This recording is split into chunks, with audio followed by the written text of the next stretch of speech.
Hey, all you cool cats out there on the internet. You're listening to Random Rhetoric with your favorite host, Chris Collin. Hello, welcome to Random Rhetoric. I am your host, Chris Collin, and this is a very exciting episode. This is, for one thing, it's the first episode, it's the premiere, which is fantastic. And secondly, our first guest is a friend and former colleague of mine, who's Charles. Charles, say hello. Hi, Chris. How you doing today? I'm doing good. Thanks for asking, and thanks for joining us. I hope you had a great holiday. Did you have a nice holiday? Had a good one, and thank you for inviting me on. I'm excited to be here on the first episode. Really big honor. Hope you had a good holiday, too. I did. Thanks for asking, and you're welcome. And happy holidays, everyone who's out there listening, whatever you celebrate. So today's topic, with the pandemic going on right now, it's crazy in terms of, excess of jobs. There's jobs everywhere in every profession. You think of it, you name it, it's out there, especially so in education, and even more especially so in education in the great state of Arizona. Now, there might be some people out there who are interested in teaching or teachers and are thinking about teaching in Arizona. Perhaps they were offered a position out there and they just have a lot of questions on their mind. They're debating the pros and the cons, and basically maybe they just want to change the scenery or whatever the case may be. But in any event, they probably have a lot of questions. And I think that, Charles, one of the most important questions is basically, what are some things that you would suggest that a teacher should consider, assuming that they were hired for a position, that they should consider prior to actually moving out there and taking that big step as far as moving out to Arizona and teaching? What would you suggest? Okay, well, let me start out by clarifying that I don't live in one of the big cities. I'm not near Tucson. I'm not near Phoenix. I'm kind of close to Flagstaff, but I'm in a very, very remote part of the area. So this is going to be a different take than from someone who's living in one of those big cities. Right. And if you're looking to live in a big city, where I'm talking about probably isn't the place for you. But let's start with the pros and the cons here. Okay. Where I work on, and I do not work on the physical Navajo Nation, the reservation there. Okay. One of the schools in the district is on there, but ours is on state land, but it borders up against it, and most of our students are Navajo. And as I said, it's a remote area. And so, like you said earlier, Chris, a lot of jobs being opened up right now. Back in the day, and it's gotten a little bit better, there used to be a high turnover rate where you could guarantee that 1/4 of your teaching staff was going to be gone at the end of the year. So right. If you're having a hard time finding a job, this is a good place to go and get one, especially if you're just starting out your career and you're falling into that cycle of, I need experience to get a job, but I need a job to get experience. Here's where you get that job and experience. Right.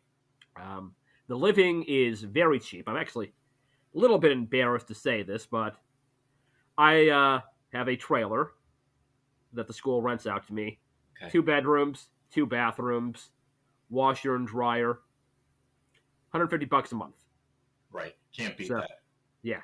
That's going to be the hardest thing about when I move eventually. It's like, no matter where I go, rent's going to be higher. Sure. If you're interested in experiencing a new culture, right. But you don't necessarily want to go overseas, right, this is a good place to do it.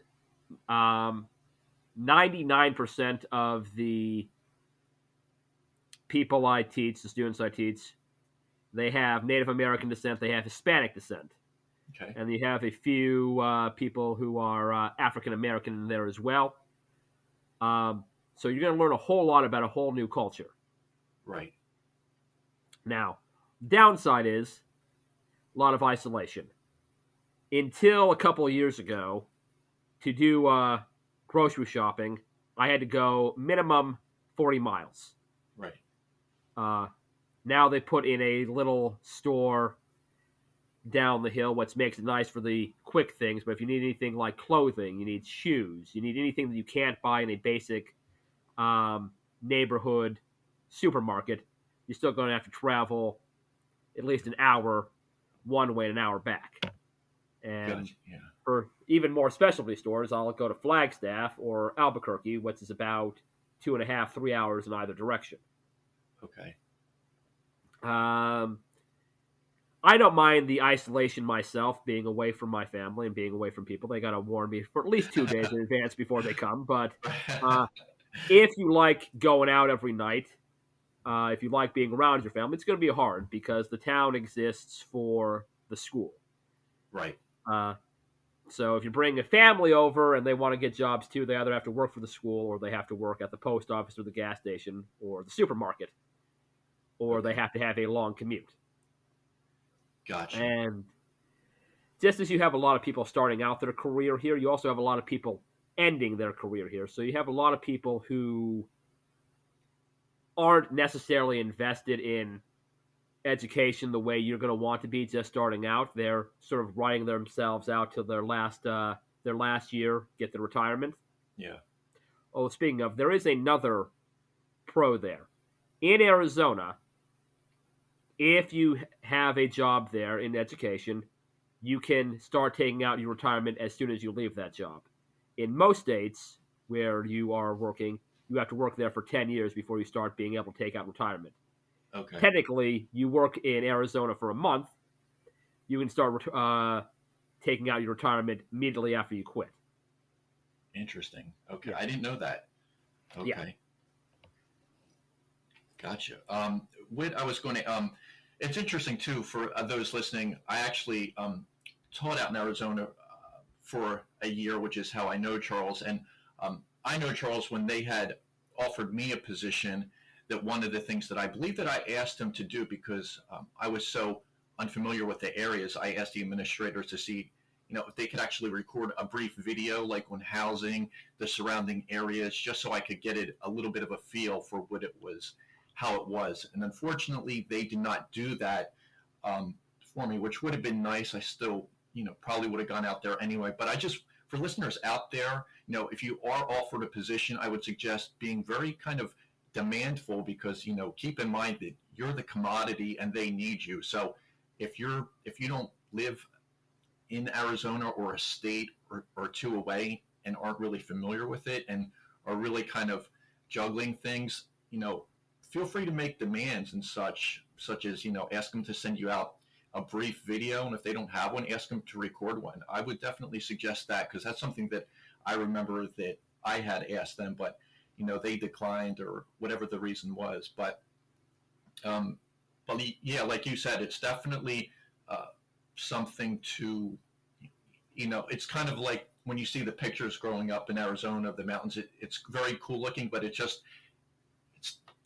doesn't give you the feel for actually living out there. You know what I mean? It's not what I'd call theme park Arizona, right? Where it's the kind you see in movies or postcards, like you said.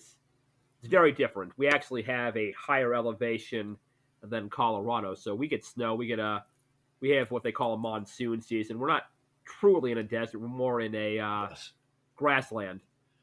Yeah, I'm glad you brought that up too, Charles, because before I went out there, I was kind of under the impression that it would be kind of very warm and hot all year round. And actually the mornings, and I mean, of course we were kind of on a elevated level, but despite that, it gets pretty cold in the mornings and the evenings, just to let you know. So it's just, don't think it's going to be like Florida or something like that, where it's like 80, 85 mornings and such. So, but absolutely. But thanks for bringing that up. And as Charles mentioned earlier, we're basically talking generally about schools that are on like a reservation or very remote, as opposed to cities that are big cities in Arizona, like Phoenix or Tucson. So what we're talking about may not necessarily apply to if you go teach in a school that's in a big city. So, yeah, what I was going to ask you also, Charles, can you tell the listeners a little bit about the process, like how you first heard about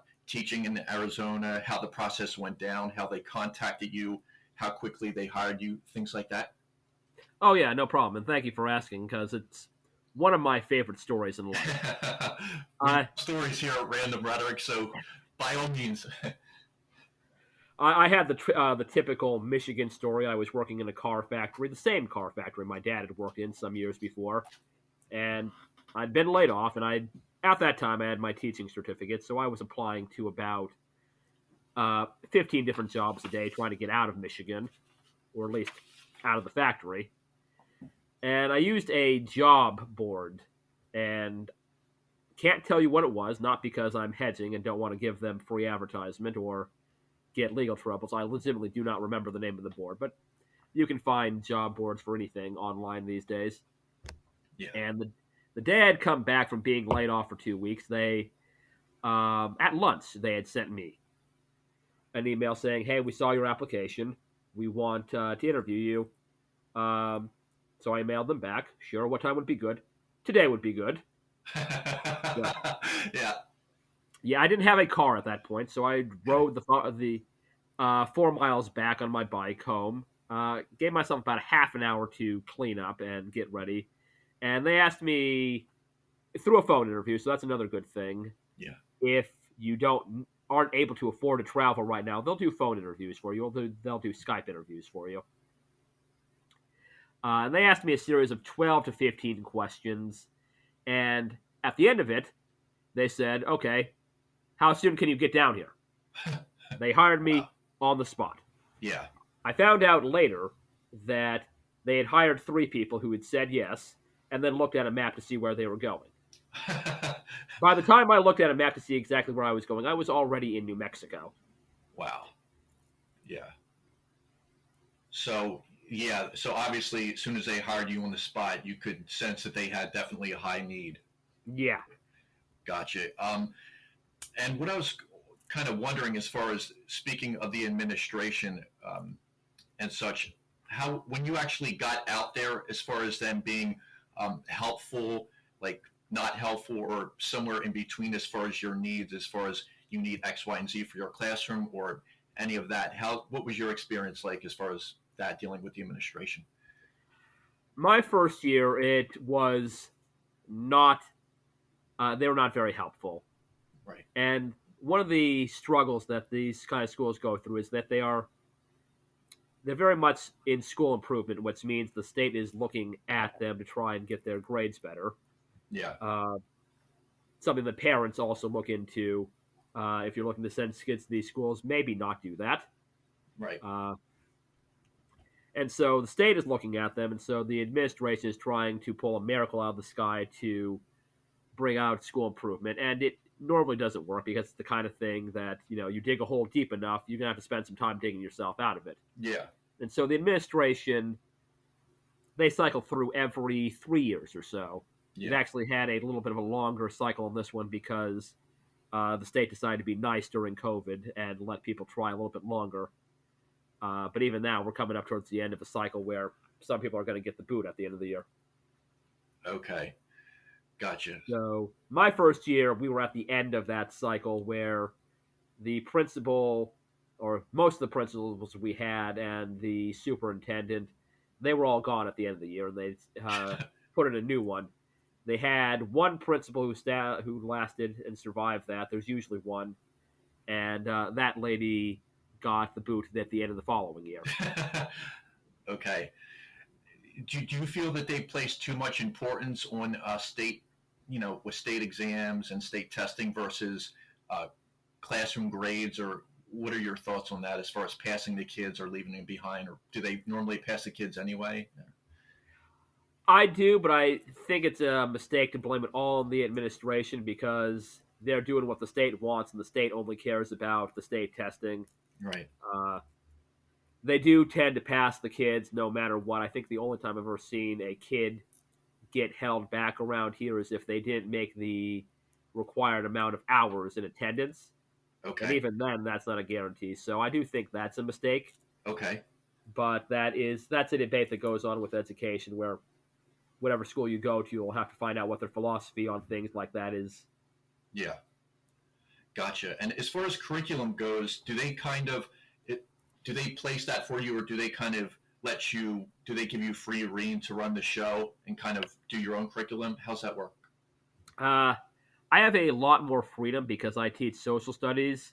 Okay. When I was first starting out, they were using a program that came out of Colorado, Okay. and it had some good content, and the order of it didn't quite make sense. So after I'd been there a couple of years, they started letting me change things around, and it's now at the point where all the teachers get to make their curriculum, and they refine it every year.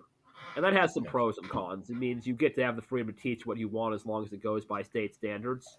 Right. But it also means you have to put in the work every year, and it's never going to be done. Yeah. I personally appreciate that, but I can see why others wouldn't. And also keep in mind, I teach social studies, which is the redhead stepchild of the core classes. We don't have a state test. Right. They really don't care what I do as long as I teach them and turn in lesson plans. Gotcha. Yeah. And speaking of COVID, especially now for teachers, because who knows how long this is going to last for teachers who are kind of in the process of making that step, whether this year or 2022, which is right around the corner. Tell us a little about teaching during COVID and what they might be able to expect, like in terms of wearing masks and things like that. And feel free to let us know the struggles you've had with that, assuming you've had any, versus has it been kind of a blessing in disguise in some respect, because I assume you probably taught remotely for a while, so feel free to share your thoughts on that. Yeah, we tried all manner of things throughout teaching. We did paper packets for the quarter. We called it the long spring break at my school because we were told during spring break don't come back, and then we finally had people in person the following year right after spring break. Right. Struggle that they had, and keep this in mind if you're coming out here and planning lessons, the kids are not going to have internet out there. Not Okay. all of them have electricity and running water. Right. So that was a struggle. Now that we're back in-person learning, they still have the option for kids working from home. So we have a different system for that where they do work online. Yeah. In the classroom, we check them every day. That's one of my jobs in the morning. First thing is to take their temperature and to make sure they're not exhibiting any of the common symptoms and to make sure they have a mask. Oh, really? Yeah. I didn't know that. Okay, so. Yeah, if they have any of the symptoms at the beginning of the day, we send them home. If they develop them during the day, we send them home. Okay. And we've had a number of people test positive, but because of that and social distancing and wearing masks, we actually haven't had an outbreak yet where we get 10 kids right in a row who get it. Got it. Okay. Yeah. Yeah. And there's a little bit of a blessing there where I haven't really gotten sick the last couple of years. You can probably hear in my voice, I finally got a cold for the first time in 2 years visiting my family. Okay. But other than that, it's been keeping us healthy in all other ways aside from COVID. Good. Well, I'm glad that you haven't caught anything, and hopefully none of your students or anyone. Hopefully, did anyone come down with anything real serious as far as COVID, or it's been pretty steady? It's been pretty mild. We've been able to bring the kids back a little bit sooner. It used to be a 14-day quarantine. Now it's 5 days and 72 hours without symptoms. So, okay. I don't know how many of the kids are vaccinated, though. That is the question there. Okay, got it. And one thing you did mention earlier in the intro, which I wanted to kind of touch upon briefly again today. Now, how important would you say transportation is out there as far as like having a car? Is pretty vital in terms of just everything. I mean, what are your thoughts? I would say for the average person, you need to have a car or you need to make friends. Yeah, absolutely. I came down there in the end of 2014, the 2014-2015 school year. Yeah. Not counting a car I was able to drive for less than a week. I didn't get my first car until 2017. So, okay. I had to, like I said, I had to make friends. I had to pay for gas. I had to take rides with people. Yeah. And I did forget to mention that there was a Family Dollar down there. So sometimes if I wanted something like lunch meat or bread, Yeah. Just have to grab a duffel bag, put it on my back, and walk up. Okay, got it. And I know you mentioned this earlier in the intro as well, but there is, in fact, just not your school, but probably, I assume, in a lot of these types of similar schools where there's an extremely high turnover rate with teachers not staying too long at all. What is your personal thoughts on as to why, based on your own experience or what other teachers have told you, as far as the turnover rate? It's a combination of internal and external factors. We have teachers, for a long time, they were recruiting people from Boston, Massachusetts, Right. and New England. What's nothing against people from there, obviously, but they're they're not exactly used to remote areas the way that they are down there. And they finally wised up about that. They've started recruiting people from places like Wyoming and Colorado, where Okay. they're at least familiar with the concept of being away. Yeah. You get a lot of young kids who come out here looking for experience, and once they've gotten that, they realize they miss being home or miss Right. being around people. Yes. If you're young and single, Right. you're not going to date a whole lot among the teaching staff. Even with the dating social apps, probably not too much of a help. No, yeah, not really now. And then, like I said, it goes back to them um, trying to fix a long and deep problem of Yeah. school improvement, where they're not necessarily willing to um, be as patient with people. It doesn't happen as much with teachers, but Yeah. I've also told you before privately, I don't think I would have lasted my first year. I think if my second principal had been there my first year, I think she would have booted me at the end of my first year. Oh, okay. And gotcha. In a situation like that, do you think you would have probably just went to another school in the area, or do you think you would have went back home? I probably would have found a job in the area. Just simply at that point, I still couldn't afford quite to move back and live Yeah. into a city. Right. Got it. Speaking of high turnover rates, just I was kind of curious. What is the quickest you ever saw a teacher leave upon arriving? Um, about half a year. Half a year? Yeah, that guy, he was an older gentleman. He was about near retirement, Okay. and sort of uh, sort of disagree with the administration about his evaluation, because if you don't know this, as a teacher, you get evaluated at least once a year, usually twice. Yeah. And he threatened to burn down the office. Guy was a character. It's quite a threat. No jail time for him? They put him under basically house arrest Okay. for about a week, because they assigned him to his trailer and said basically during school hours you have to be within your home. Right. And then he just didn't come back after Christmas. Okay. Got it. And I know you mentioned housing earlier. They take out roughly, it's about 150. Now they take that out from your check normally, like your salary. Yes.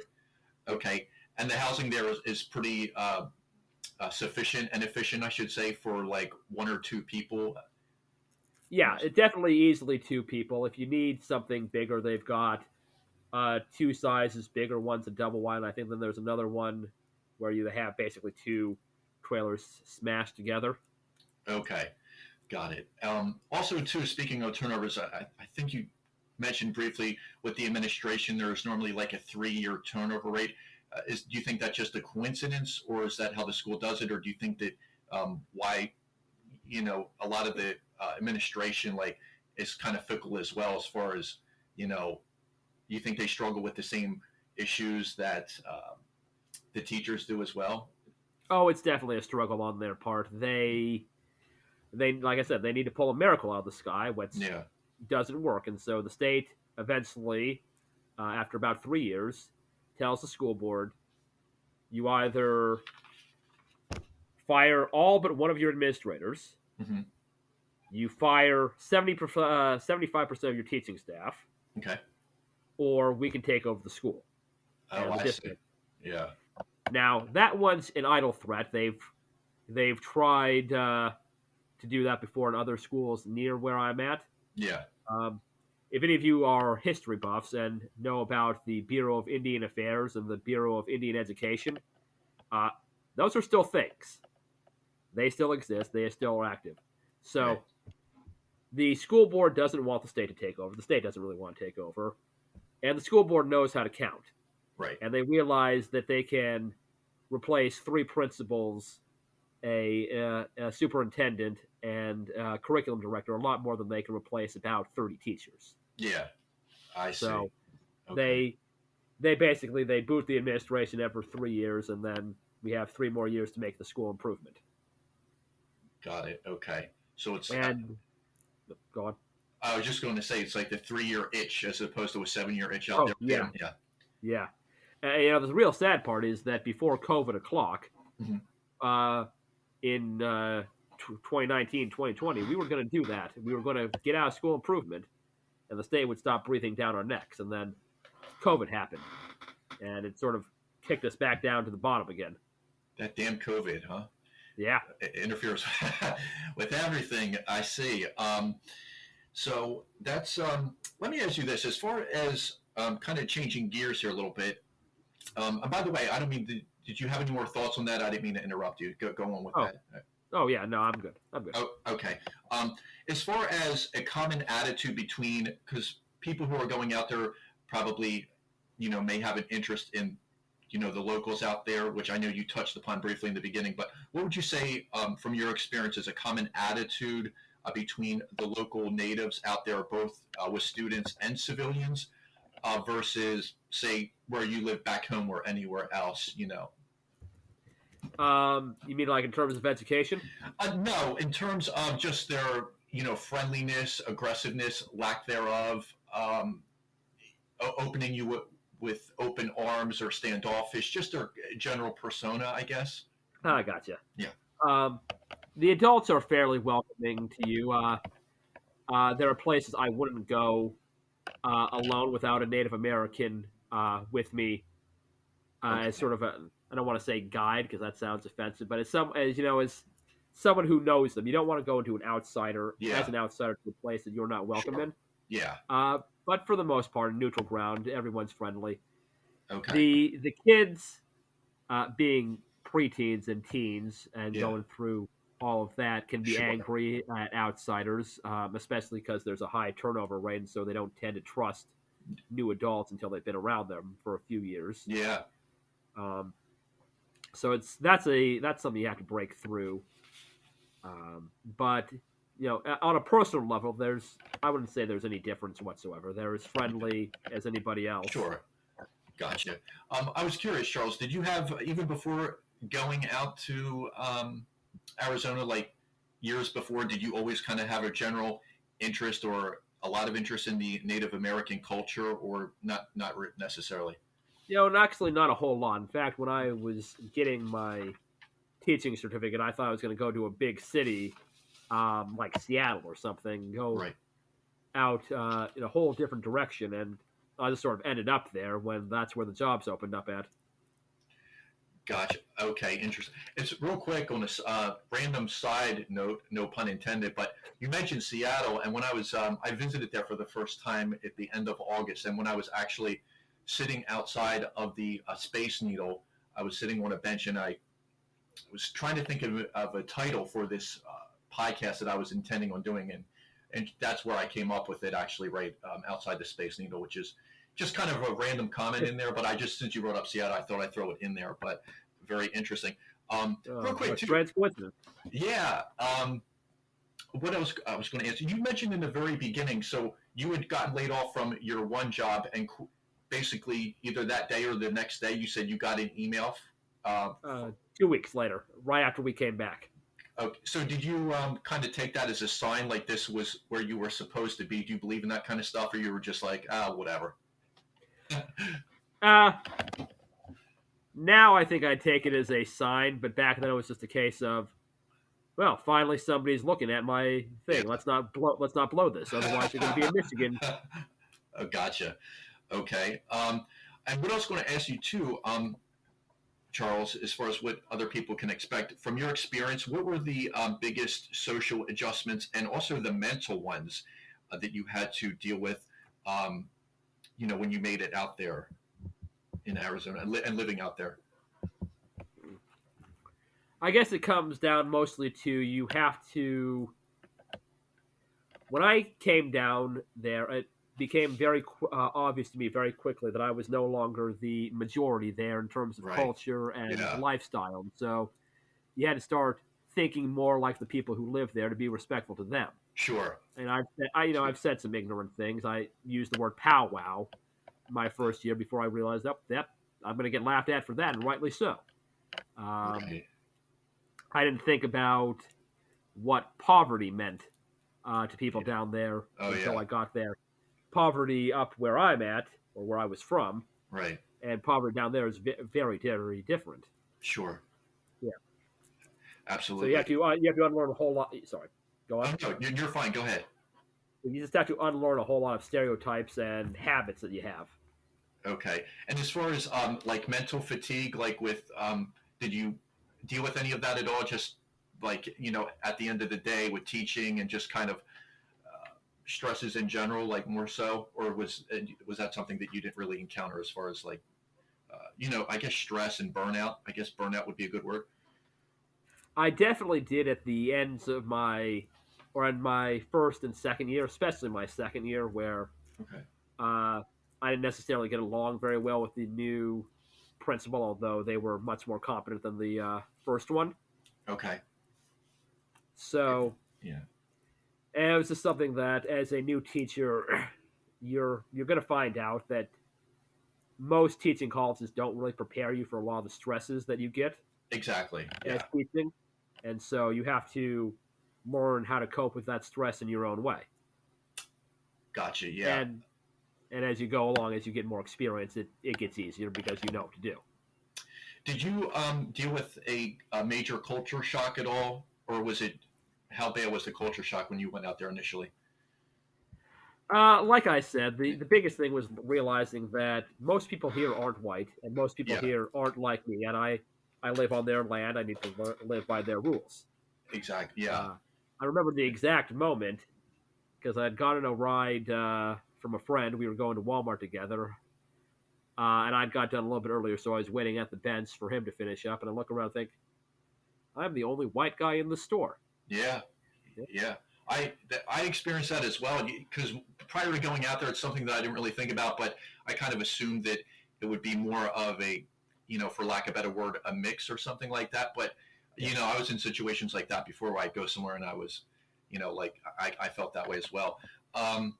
And I wanted to, did you have any background? You may have mentioned this prior. I forget. I apologize. Did you have any background in teaching prior to coming out to Arizona or elsewhere? Or was this kind of like your first teaching position out there? This was my first time as the sole classroom teacher. I'd gotten my certificate and I had done my student teaching. Yeah. And closest I had is I had done some work at a refugee center as a tutor back in college, and then I had done Okay. some pre-student teaching at a majority Muslim school in Michigan near Okay. Dearborn. Got it. Okay. Um, One thing I was going to ask you, and this is for basically very important, I would say, for real new teachers, and this is something that I struggle with when I was in Arizona. Like, how important in order to gain the students' respect and to basically to manage the classroom and keep it under control. What are some of the things? Because I know, for example, uh, I kind of struggle with the boundaries of kind of being their friend and being too lenient, laid back, and kind of joking around with the kids. And of course, they took advantage of that. Where, of course, the admin didn't help either. But what I was just kind of, what are some of the, because you've been teaching for many years now, what are some of, and I assume it gets easier each year, but kind of starting out your first year there, what would you say are the keys for new teachers who are entering the classroom and might be very kind of like passive or too friendly, but they don't want to, they want to keep the upper hand, so to speak. So feel free to, what, you basically do in your classroom that helps you manage things and set the precedent, I guess. Hang on just a second. I got to cough for a moment. Sure.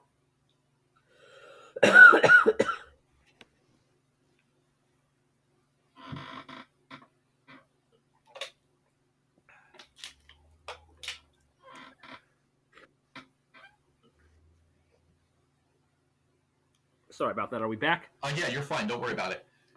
Okay. I guess the answer to that is and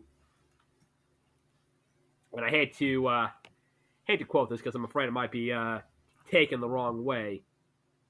Machiavelli said that if you have the choice between being loved or feared, it's safer to be feared in the short term. And so I don't want to advocate throwing the book at the kid for every single thing they do, because Sure. if a kid knows that they can't win, they've got no incentive to work with you. They have to know that they can win sometimes and that things will be fair. But you also can't go too far into the whole. You can't be too lenient, I guess is what I want to say too. You got to strike that balancing act there, Yeah. and it's hard because it's something you have to readjust for every year and for every specific class. What works for one class may not work for another. Yeah. Gotcha. But my advice is to be very clear on what the rules are and keep the number of rules limited. Don't have a list of, the 97 commandments. Keep it down to 5 or 10. Sure. And try and focus on what they should be doing, because it is an arms race of the nonsense that a middle school kid can come up with that you will never think of. Right. Second week of my first year, student licked my whiteboard. Never going to be able to think of that. Don't lick whiteboards. Just say, you need to be doing this, make a smart choice. You need to be reading or working. Raise your hand when you want to ask a question. Right. Listen to instructions. Keep it very simple. Keep it very basic, and keep the consequences consistent. Right. Because you never want the argument, well, you let her get away with it. Right. Another piece of advice I'd give is when you're thinking of punishments, try not to do anything that's going to annoy you too. Okay. You're going to want to have your recess. You're going to want to have your lunch without kids hanging around in detention all the time. Yeah. One thing I've done in the past is I've had them come talk with me for the first 5 minutes of lunch. Okay. I still get to have my lunch. They still get to have their lunch and recess. They might not get to have pizza when it runs out. And that's going to annoy them. And if they keep it up, eventually they're going to just do what you want them to do. That's good. So they get what they want out of the lunchroom, or they don't miss out playing on basketball. Got it. That's actually really good advice. I like that a lot. Something that I wish I could have used that when I started working with you, but probably wouldn't have worked anyway, right, Charles? Who knows? I didn't learn that until after you'd gone. Yeah. What I was going to ask you too, as far as now, most of these schools in general, these remote schools out there, they will hire people that have a degree, but not necessarily an educational degree, right? In a lot of cases, based on your what you've seen. Yes. Yeah. So if you want to go into teaching, but you don't have a teaching certificate, right? There's a pathway to that. First, you can get a long-term sub-position. Yeah. With I believe just a college degree.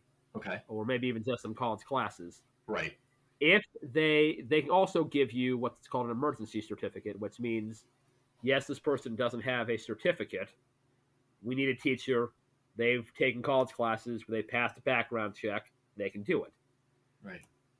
If you do that for 2 years, and I believe that's it. There may be some class you have to take with it, but basically, if you can get an emergency certificate for 2 years, the state will just say, here, have a real certificate. Right. Gotcha. And what I was going to ask you next, this is kind of like a two-part question, but you kind of sort of answered this. But so for people who specifically go out there who are single and they go out there alone, how do they keep busy and keep boredom at bay? And also, the other part of this question too is perhaps on their free time on the weekends and they're not familiar with the area, like any types of tourist attractions or anything like that. That may be of interest to them, or at least that you would recommend? Well, I live pretty close to the Petrified Forest in the Painted Desert. Okay. I don't live all that far from the Grand Canyon. and I can get to Meteor Crater in about an hour and a half from driving. So there's Yeah. a lot of state parks, a lot of national forests, a lot of places. If you're an outdoorsy person, you can go to, and Yeah. even just non-official national parks. There are places where, as long as you are not causing trouble, no one's going to bother you. Right. Yeah, there. I wouldn't. I'm not recommending going trespassing, but if you wander into somebody's property on accident, you're not going to get into trouble the way you would to get in trouble in other places. Yeah. Um, we're on Route 66, so if you ever had the dream of driving the American highway and Oh seeing yeah. the old tourist traps there's a lot of places you can go that way. Yeah. Um, other than that, there's Flagstaff, there's Albuquerque. And you went out to Got Roswell too, right? Once Yeah, I've Roswell, been out to Roswell a couple of times. That's more of a weekend trip. a But yeah, week. there's Okay. a lot of places you can go to just to get out of town. Sure. Yeah, you're gonna rack up some gas mileage on there on your car, so be Sure. prepared for that. And Vegas isn't too far either, right? From maybe like from the Grand Canyon anyway, a couple hours from Oh Vegas. yeah, no problems there. I don't know if you remember this, but when they had Storm Area 51 a couple of years ago, Okay. I left from work at about 4 o'clock. Yeah, probably left about 6 o'clock, Okay. and drove out towards where Area 51 was, and got to Vegas before I got past Vegas before I stopped for the night. So it's not all that far. Okay. And don't worry, I didn't actually storm Area 51. I just listened to the music and hung out. But other people get shot by the government. Absolutely. Yeah. Yeah. I will second what Charles said as far as like lots of places to visit that he mentioned, and I definitely recommend the Grand Canyon. If you've never been out there, definitely go out there, and of course Vegas is fun as well. So I was going to ask you, Charles, being out there, how many years have you been teaching out there approximately? This is going to be the 8th year. The 8th year. So for anyone listening, so teaching 1 year out in these remote areas is, in my opinion, is probably the equivalent of teaching 5 years anywhere else, like in suburbia or like in a city. So you can kind of do the math and figure out, how many years Charles 40 has for been. me. Yeah, it's almost like you're ready for retirement, aren't you, Charles? Yeah. Speaking of which, if you were teaching there a few more years where you're at, and they offered you like an administration position or something, even like a counselor or some sort, do you think that you would jump at the chance, or do you think you'd stay put, or what are your thoughts on being in the admin position? Um, that gets my strongest possible no. One, I don't really think I want to be an administrator to begin with, and two, like I said, if you take the admin job, you've given yourself 3 years. Okay. So if you take that job, just know that 3 years down the line, max, you're going to be gone. Okay. But I wouldn't want to be an administrator. That seems like it's no fun at all. You have to deal with the state. You Yeah. have to deal with more complaining parents. You got to deal with other teachers. Right. I'm going to stay in my lane. Gotcha. Yeah. So do you think if I would think, like, at least in my opinion, when I was out there, I think the first few weeks or maybe first few months are the most difficult. Do you feel that if most new teachers or regular teachers if basically it's their first year out there, do you think if they can make it through the first year, do you find that teachers who return after the first year to the second year normally stay a little bit longer, maybe a couple years, or is it? What are your thoughts on that? Like the first few months are the toughest for teachers? Yeah, I'd say that. I think if you make it to the end of your first year, you're probably going to stick around for at least 1 or 2 more years. Yeah. Not very many people make it past 3. Okay. I've been there 8 years. I am now the longest running teacher at that school. I was just about to ask if you've been there the longest. Yeah. But we're starting to see more people stick around a little bit longer. We've got someone who's been there for 7 years. We've got someone who's been there for 6. Okay. Gotcha. And are there increasing benefits too with staying there each additional year besides it being easier? Like, is for the adjustment? Is there benefits? There definitely is. Again, you get more of the retirement. you get to the point where you have a lot more job security because I've been there longer than every single administrator there. Oh, okay. So um, even if they don't like me and I don't like them, it hasn't happened yet. Sure. Um, Yet I'm being gonna, the yeah, keyword. yeah. Well, other than the one I mentioned earlier, Right. I can outlast them, and the school board is going to look at that and say he's been here 8, you've been here for 1, deal Right. with it yourself. Sure. It's a good place to save money. Like I said, rent is cheap. Utilities are usually pretty cheap. You Yeah. spend a little bit more on gas, but if you're smart about it, you can save up. You can have a nice little bonus, I guess, little extra disposable cash at the end of the month. Sure. Absolutely.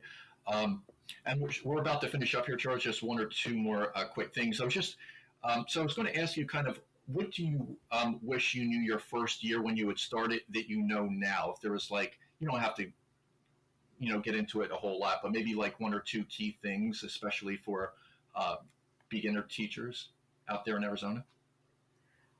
I wish I had known a lot more about classroom management than I did. Like Okay. you, I struggled with that a lot my first and second year. It really wasn't until my fourth year, I think, that I really got it down. Yeah. Um, and so if you can find yourself a teaching college or even just take an additional class on classroom management, that's a big help. It doesn't hurt to get more experience. It sort of hit me at the wrong time because I graduated with all of my classes at the spring rather rather than at the summer. Okay. So I got that backwards, at the summer rather than earlier. So Yeah. I couldn't get a substitute job. Okay. I'd recommend that so you at least get the idea of what classrooms are going to be like. Okay. Um, I wish I had known how much politicking and ego goes into some of the decisions made by the administration as well. Right. I call teaching an ego profession because you have to have a bit of an ego to Right. think that you can teach the next generation. Yeah. I'm including myself in that statement, by the way. But it is the kind of thing that can get very frustrating and gnawing at people because you'll have people who will hold grudges Yeah. because you disagree with them 2 years ago, Sure. and now it's causing you problems now. Exactly. It's a good point. Uh, Gotcha. And I think this will probably be the last thing. I was just going to ask you too. So, as far as for people who move out there or decide to teach wherever out there in Arizona, um, anything like things or places in general, or even people for that matter, to be cautious of out there while living and teaching, because obviously it's a different culture. Like we discussed throughout all this, but some of the things that you would just kind of recommend in general, whatever they may be, for people to be kind of wary and cautious of. Feel free to share your thoughts and experiences. like I said, there's some places I won't go unless I have someone else from the area with me. Right. In general, because Arizona is so remote and uh, so cut off from a lot of the places, you get a lot of people who, for whatever reason, want to be left alone. Right. You get some preppers out here. You get some people who like to live off the grid. You got people who just don't like being around other people. Yeah. And so I would say that if you're out there and you just come across a house or something in the middle of nowhere, just turn around. Nobody who lives in the middle of nowhere wants to be snuck up on. Right. And of course, you don't know if they might have a gun or a weapon, because it's legal to carry guns out there, correct? Isn't it? Yeah, it is an open carry. It is an open carry state. It's also a concealed carry state. Right. I think they actually have more knife laws than they have gun laws. Yeah. But they have one knife law. Right. Interesting. Yeah, that's just a little heads up for anyone who goes out there. Like if you're in a Walmart or something like that, and the guy in front of you has like a holster with a gun, don't be freaked out, because that's something that I didn't see it a lot, but I did see it. So, like I Charles see said, a lot of them at the Cracker Barrel when I go down there occasionally. I don't get that because the biscuits aren't that bad there.